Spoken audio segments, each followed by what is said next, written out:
All right, so actually, P has a tweet called, or it's not called, but it's just a tweet that asks the question, can music quality be objectively good?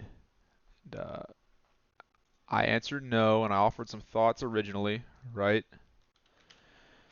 And had some discussion in the post and everything, but I've been thinking about it a little more as the day's been going on at work and everything, and now that I'm on my lunch break, I wanted to explain some stuff. I kind of came up with a theory of thinking about this. Definitely not new ground. I haven't done any research into it, but some dude at Berkeley or some shit or some fucking undergraduate music major definitely wrote a paper on something like this before. But I think it's a needed thought experiment. So I say there is no objective quality when it comes to music. Um, so I mean, and when I said this in the tweet, my original like argument was like it's all feelings based, it's all vibes based. That's not true.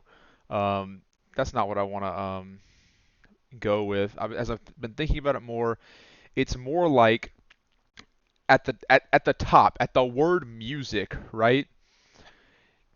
Music in general, right? There's no objectively good music. However, as you start to genreify, right? Imagine we get this kind of tree graph almost or something, right? As you start to genreify, right, you get into um, different genres.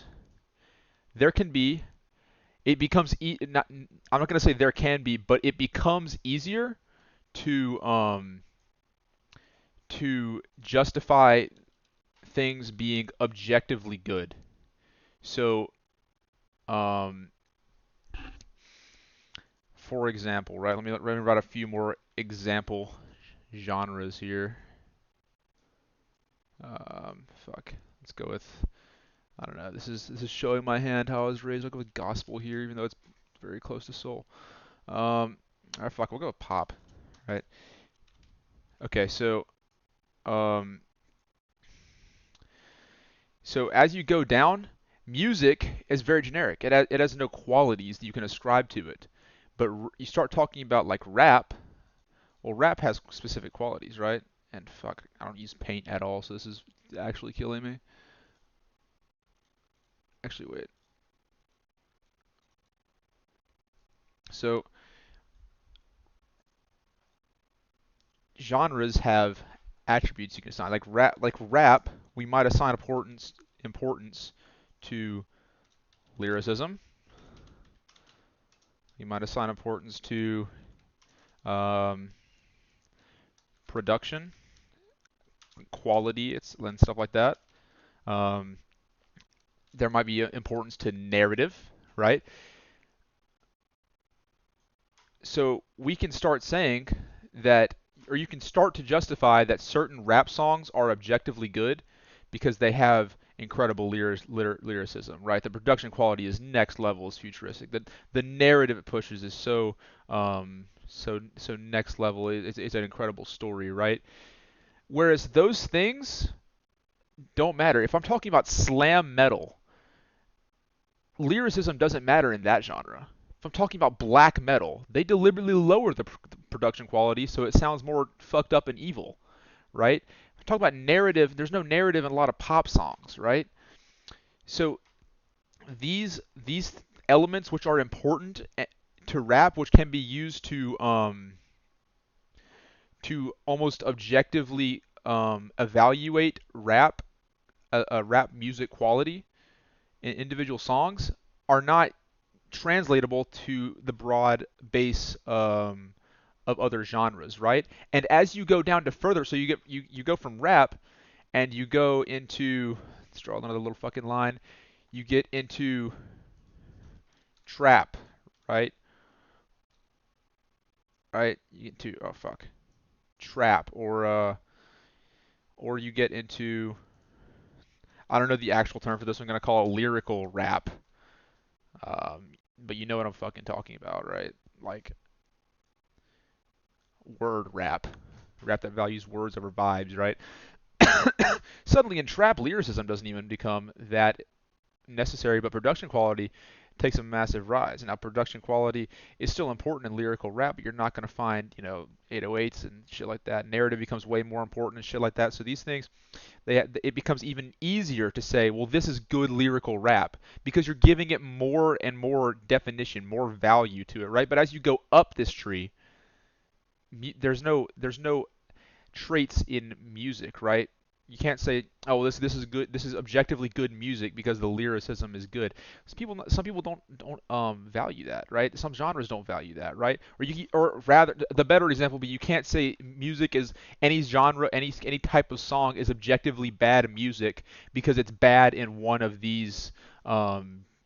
in one of these qualities, because the genre might not value that quality, right?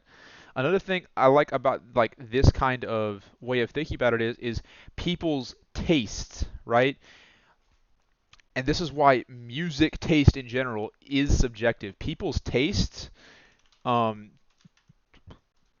start are based on how much they like things like this, how much the level of importance they place on these values. For example, when I was growing up, it seemed that a lot of people around me in South Mississippi or maybe just my family, I don't know, a lot of old unks, if you will, have a problem with auto-tune, right? Now, meanwhile, auto-tune is like fundamental to trap. It's fundamental to like cloud rap and shit like that. But it's just someone who grows up listening to country, grows up listening to gospel music, to fucking soul music, right? They don't value auto-tune because they value vocal ability. They value the actual singer's voice, right? So because they value that, they're going to say that trap and cloud rap suck because they don't have good vocal ability. They're relying on auto-tune or whatever, right?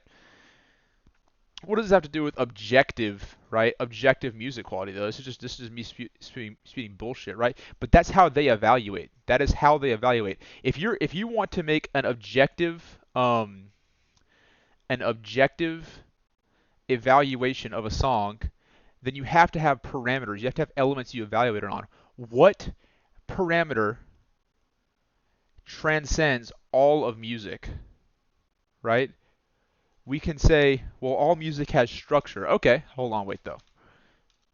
Because what about ambient music, right? And this kind of gets into um, what do you consider music, right? But we can talk about ambient music, right?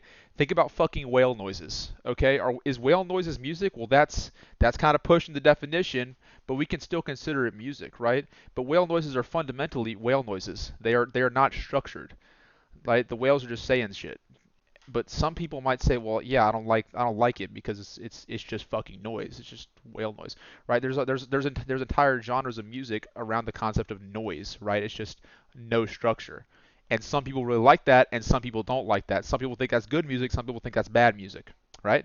So it's not structure. What about, and this is what actually P suggested, is uniqueness and fuck, what was the other word they used?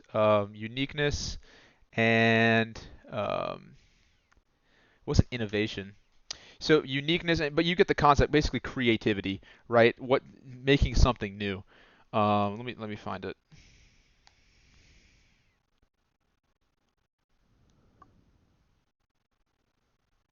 Originality is the term that they used.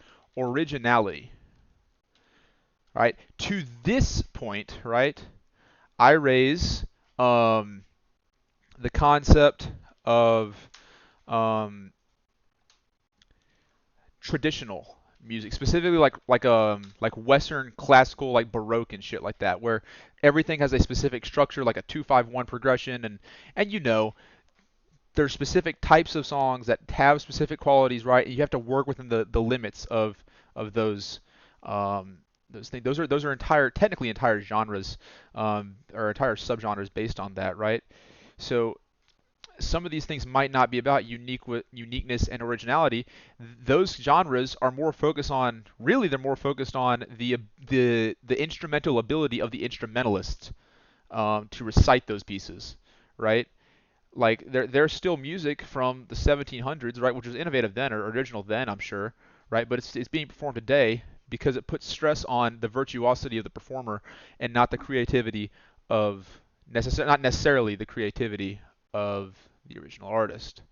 You don't listen to Mozart for innovation, generally. I mean, you might, I don't know.